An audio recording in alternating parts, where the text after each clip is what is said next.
Magandang umaga, ngayon po ay araw ng Biyernes, November 10, 2023. Update po muli sa lagay ng panahon.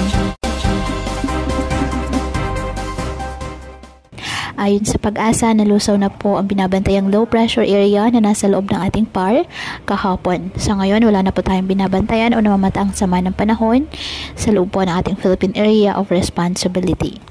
Sa ngayon, Northeast Monsoon o amihan ang nakakaapekto sa extreme Northern Luzon, habang Easterlies naman nakakaapekto sa Southern Luzon, Visayas at Mindanao.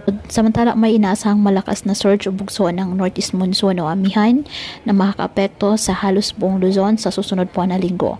Ngunit sasabayan din ito ng isang potensyal na bagyo na posibleng kumilos papalapit sa Visayas at Mindanao.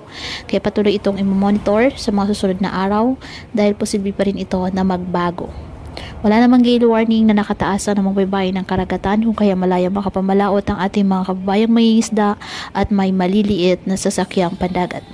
Ngayong araw ang Batanes at Tubuyan Islands, asahan po ang bahagyang maulap hanggang maulap na kalangitan with isolated light rains dahil sa amihan. Ang nalalabing bahagi ng bansa kasama ng Metro Manila, apektado ng easterlies at localized thunderstorms.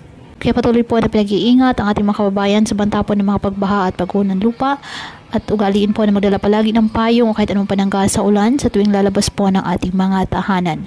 At yan po muna ang update sa lagay ng panahon ngayong araw. Muli patuloy po tayo na mag-ingat at palaging tandaan, God loves you. Stay safe and God bless.